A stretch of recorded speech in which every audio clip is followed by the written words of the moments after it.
மாணவர்கள் மற்றும் பெற்றோர்கள் அனைவருக்கும் வணக்கம். பொதுத் தேர்வு எழுதும் மாணவர்களுக்கான வழிகாட்டி நிகழ்ச்சி இது. இந்த நிகழ்ச்சியில் நம்ம கூட இன்னைக்கு பேச வந்திருக்கிறவர் doctor R Bhaskar Sethupathi sir. வணக்கம். வணக்கம். தேர்வில் தோல்வி அடைந்த மாணவர்கள் மன உளைச்சலில் தானே வருத்திக்கிறாங்க. ஆக்சுவலாக ஏதோ ஒன்று பண்ணிக்கிறாங்க.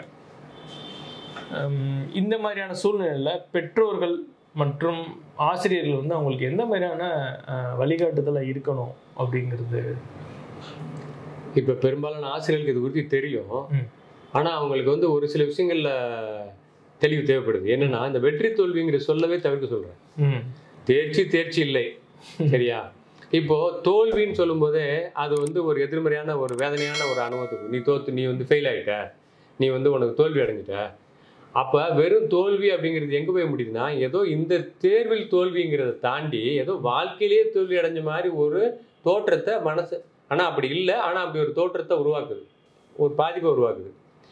ஏற்கனவே வேற பல விஷயங்கள்ல அந்த மாணவருக்கு பாதிப்பு இருக்கு, ஏற்கனவே வேதனையில் இருக்காரு அப்படின்னா, படிப்பை தவிர அவர் சுற்றி இருக்க சூழல்ல ஏதேனும் ஒரு காரணத்தினால தாக்கமாகி ஒரு வேதனையில் இருக்காருன்னா, இது சேர்ந்துக்கிடுச்சுன்னா அவர் ரொம்ப கொடுமையா தன்னைத்தானே வேதனைப்படுத்திக்கிறது, துன்பப்படுத்திக்கிறது, தன்னை சுற்றி இருக்கவங்களை துன்பப்படுத்துறதுக்கான வாய்ப்பும் அதிகமா இருக்கு.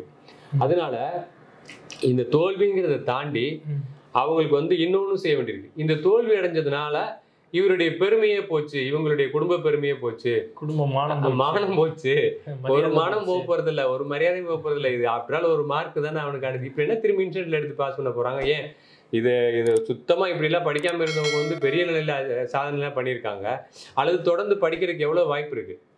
அவர் இந்த படிப்பை முடிச்சதுக்கு அப்புறம் அல்லது இந்த தேர்ச்சி பெறாத காலகட்டத்தில இருந்து திரும்பி இன்ஸ்டன்ட் எழுதி பாஸ் பண்ண கூட திரும்பி எத்தனையோ முறையில் அவங்க இன்னைக்கு இருக்க தகவல் தொடர் அடிப்படையில் இந்த ஆன்லைன்லாம் வந்த பிறகு எந்த படிப்பையுமே அவங்க ஆன்லைன்ல படிச்சுக்க முடியும், எந்த வயசுலையும் படிச்சுக்க முடியும், எப்போ வேணா படிச்சுக்க முடியும். திடீர்னு 2 வருஷம் கழிச்சு கூட படிச்சுக்கலாம். அப்படி இருக்கும்போது இது எங்க இருந்து தோல்வின்னு வருது? அதனால அவங்க தோல்வி அப்படிங்கிறத விட மானமே போச்சு, மரியாதையே போச்சுன்னு சின்ன வயசுல இருந்து சொல்லி வளர்ப்பாங்க. எப்படி வளர்ப்பாங்கன்னா, இந்த மார்க்கை இந்த தேர்ச்சியை பொறுத்து, இந்த மார்க்கை பொறுத்து தான், நீ பாஸ் ஆகிறத வச்சு தான், நீ நல்ல மார்க் எடுக்கிறத வச்சு தான் எங்க லைஃபே இருக்கு, எங்க மானமே போகக்கூடாது, நம்ம குடும்ப மரியாதையே போகக்கூடாது. யாருக்கு? தாத்தா பாட்டிக்கலாம்.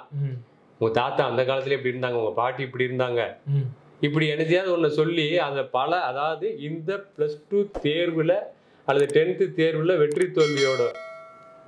வெற்றி தோல்வியோட இணைச்சு, வெறும் தேர்ச்சியை போய் வாழ்க்கையினோட வெற்றி தோல்வியோட இணைச்சு, எதிர்காலத்தோட இணைச்சு, குடும்ப பெருமை மான மரியாதைன்னு இணைத்து இல்லாத உணர்ச்சிகளை சேர்த்து ஒரு குழப்பத்தை உண்டாக்குனா அவர் வேதனையினுடைய எல்லைக்கு போயிடுறாரு.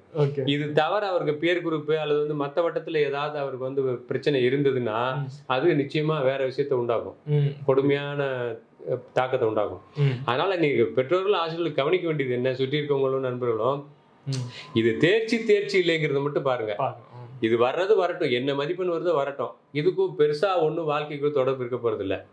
இன்னைக்கு முக்கியம்தான். இந்த பரீட்சைக்கு, இந்த தேர்வுக்கு நீ ரொம்ப முக்கியத்துவம் கொடுத்து எழுதணும், ரொம்ப ஜாலியா போய் எழுதணும், தைரியமா எழுதணும். அதுக்கப்புறம் என்ன வருதோ வரட்டும், நீ என்ன எழுதிருக்கியோ அதுக்கு மதிப்பெண் வந்தா சந்தோஷம். ஆனா ஒரு விஷயம் என்னால சொல்ல முடியும் அனுபவத்துல, என்ன அப்படின்னா, நீங்க என்ன எழுதி வச்சிருக்கியோ அதை விட கொஞ்சம் கூட தான் வரும். ஏன்னா பொதுவா இந்த அரையாண்டு தேர்வு மற்ற தேர்வுகள் எல்லாம் ஆசிரியர்கள் கொஞ்சம் குறைச்சுதான் போட்டு வைப்பாங்க. அதனால அந்த பொது தேர்வுல வரும்போது கொஞ்சம் கூட தான் வருவாங்க. திருத்துறவங்களும் அங்க 2-3 கட்டமா திருத்துவாங்க. அதனால கண்டிப்பா குறையா வராது, கூட தான் வரும், ஒரு கொஞ்சமாவது கூட தான் வரும். அப்ப சந்தோஷப்பட்டுக்க வேண்டியதான். 30 மார்க் எய்ம் பண்ணோம், 35 வந்துருச்சுன்னா சந்தோஷப்பட்டுக்க வேண்டியதான். அப்போ இன்னொன்னு, இந்த மதிப்பெண்ணோட இப்படி எடுக்கப்பட்ட இந்த மதிப்பெண்ணு என்ன வேணாலும் இருந்துட்டு போட்டுமே, எழுதுனதை விட கூட. ஒருவேளை யாராவது ஒரு சில பேருக்கு மட்டும் தவறு நடந்து அவர் 88 எழுதி அவருக்கு 58 தான் வந்திருக்குன்னா, அதை உடனே சரி பண்றதுக்கும் இங்க இந்த நம்மளுடைய நிர்வாகத்துல முறையில வழி இருக்கு, நம்ம அரசு தேர்வுத்துறையில வழி இருக்கு. அவங்க பயப்பட தேவையில்லை. இந்த கல்வியாண்டுல உடனடியாக சரி செஞ்சு புது மதிப்பெண் பட்டியல் வாங்கி அவங்க திரும்பி போய் அவங்களுடைய ஒரிஜினல் மார்க்கை வாங்கி சேர்ந்துக்கலாம். அதுக்கும் கவலைப்பட தேவையில்லை. நான் நல்லா எழுதுனேன் எனக்கு வரலன்னு அதுக்கும் கவலைப்பட தேவையில்லை. அப்ப மதிப்பெண் ஏதோ ஒன்று வரட்டும், என்ன மதிப்பெண் வந்தாலும் ஃபர்ஸ்ட் கொண்டாடிடுங்க.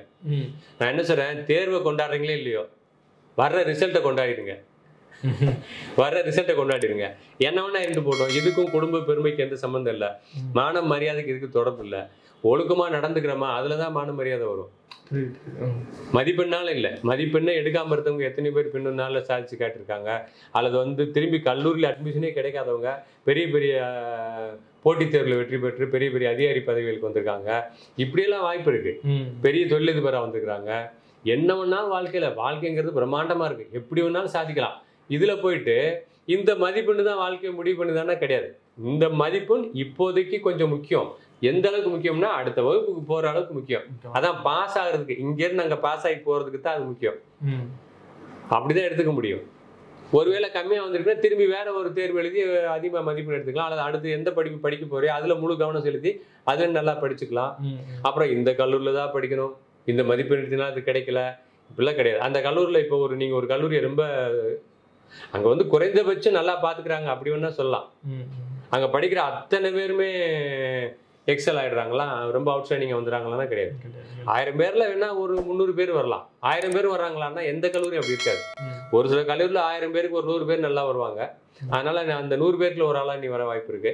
அந்த கல்லூரியில போய் அந்த 300 பேருக்குள்ள ஒரு ஆளா நல்லாலாம் போறதுக்கும் வாய்ப்பு இருக்கு. ரெண்டுமே உனக்குள்ளதான் இருக்கு. அப்ப நம்ம எந்த அளவுக்கு ஒழுக்கமா இருக்கோம், எந்த அளவுக்கு ஒழுக்கமா முயற்சி பண்றோம், சின்சியரா முயற்சி பண்றோம், எந்த அளவுக்கு ரொம்ப நம்ம அதை ஒரு தீவிரமா முயற்சி பண்றோம், நல்லா உழைச்சி படிக்கிறோம் சந்தோஷமா அப்படிங்கிறத பொறுத்துதான் வாழ்க்கையுடைய வெற்றி அமைதே தவிர இந்த மதிப்பெண்ணால மட்டுமல்ல. இந்த மதிப்பெண் இப்போதைக்கு கொஞ்சம் முக்கியம் வந்ததுதான், இல்லைன்னு சொல்ல. அதுக்காக அது ஒட்டுமொத்த வாழ்க்கையும் பெருமையும் அது இதையும் சேர்த்து குழப்ப வேண்டாம். ஒரு மான மரியாதை இதுல கிடையாது. கொஞ்ச நாள் கழிச்சு இது யாரு கேட்க போறதே இல்லை. ஏன் அப்படி மான மரியாதைன்னு சொல்றாங்க இல்லையா, அவங்க மார்க்ஷீட் என்னைக்காவது பாத்திருக்கீங்களா நீங்க யாராவது? இல்ல, அவங்க படிச்சிருக்க வாய்ப்பு இல்லை. படிச்சிருந்தாலும் அப்ப உங்களுக்கே அது இல்லாத போது நீங்க எதுக்கு அதை பத்தி கவலைப்படுறீங்க? மார்க்கே இல்ல, படிக்கவே இல்லைன்னா உங்களுக்கு சுத்தமா மான மரியாதை இல்லைன்னு சொல்ல முடியுமா? படிக்காட்ட கூட மிகப்பெரிய மான மரியாதையோட வாழ்றவங்க இருக்காங்கல்ல, இருக்காங்கல்ல. அப்ப படிப்பு இருக்கு, முக்கியம்தான், எஜுகேஷன் இருக்கட்டும். ஆனா அதுவே ஒட்டுமொத்த வாழ்க்கைக்கான எதிர்காலத்துக்கான அத்தனையும் அதுவே முடிவு பண்ணாது. அது ரொம்ப முக்கியம், அவ்வளவுதான். அந்த அளவுல நிப்பாட்டிக்கலாம். அப்படி வச்சுக்கிட்டீங்கன்னா நீங்க மகிழ்ச்சியா முயற்சி பண்ணலாம். என்ன மதிப்பெண் வருதோ அது நல்ல மதிப்பெண் தான், கொண்டாடுங்க. அப்படி எடுத்துட்டு ஒருவேளை பத்தலைன்னா திரும்பி முயற்சி பண்ணிக்கோங்க. திரும்பி வேற ஒரு தேர்வு எழுதுங்க, வேற ஒரு படிப்பு சேருங்க. அந்த படிப்புல நல்லா நல்லா முயற்சி பண்ணி ரொம்ப நல்லா கான்சென்ட்ரேட் பண்ணி கவனம் செலுத்தி எந்த படிப்பு கிடைக்குதோ அந்த படிப்புல நீ பெரிய ஆளா காட்டு, நல்ல ஒரு டாப்ல காட்டலாம்ல, அப்படி எடுத்துக்கலாம். கண்டிப்பா. அதனால வெற்றி தோல்விங்கிறத விட்டுட்டு தேர்ச்சி பெறவில்லை அது இப்போதைக்கு இந்த தேர்வுல, ஏன்னா அன்னைக்கு பெர்ஃபார்மன்ஸ் எப்படின்னு சொல்ல முடியாது. இப்போ ஒரு மாணவன் நல்லா படிக்கக்கூடிய ஒரு மாணவி இருக்காங்க. அவங்க அன்னைக்கு பரீட்சைக்கு முதல் நாள் அவங்க கொஞ்சம் உடம்பு சரியில்லாம ஆயிடுது. மறுநாள் எழுதின தேர்வுல கொஞ்சம் சரியா அவங்க பெர்ஃபார்ம் பண்ணல. அப்ப அவங்க வாழ்க்கையில தோல்வி அடைஞ்சதா சொல்ல முடியுமா? அன்னைக்கு முதல் நாள் அவங்களுக்கு கொஞ்சம் உடம்பு சரியில்லாம ஆயிடுச்சு, ஃபீவர் ஆயிடுச்சு.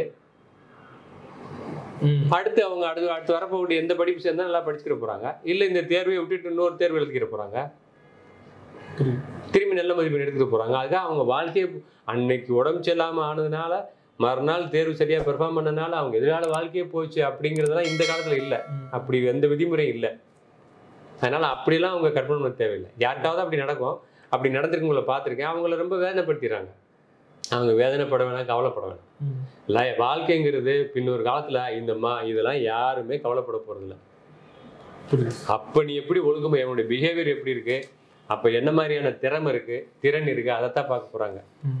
அப்ப திறமையை வளர்த்துக்கிறதுக்கு என்ன வழி, அதைத்தான் பார்க்கணும். இத்தனை வருஷமா திறமையை வளர்த்துக்கிறாம அல்லது கடுமையை உழைக்காம மதிப்பெண் குறைஞ்சிச்சுன்னா என்ன எழுதணுமோ அதானே கிடைக்கும்.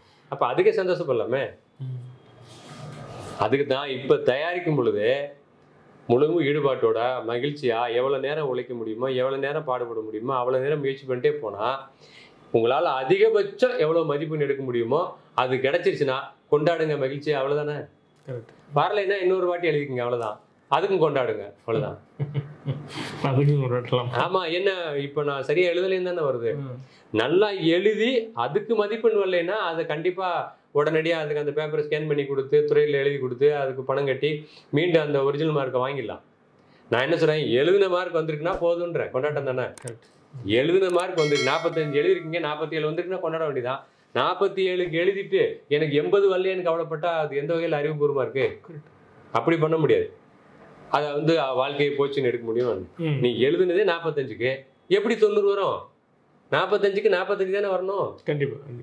அப்போ கற்பனையாக எதிர்பார்க்கறது, நான் ஏதோ ஒன்று எழுதி வச்சேன் நல்லா தான் எழுதுனேன் அப்படி சொல்ல முடியாது. என்ன உண்மையில் எழுதணுமோ அதை விட கொஞ்சம் கூட வந்தாலே கொண்டாடுங்க, இல்லை அடுத்த முறை முயற்சி பண்ணுங்க. சரியா? இவ்வளோதான். சின்சியராக முயற்சி பண்ணுங்க, எஃபர்ட் எடுங்கன்னு தான் நம்ம சொல்ல வரோம். கண்டிப்பாக.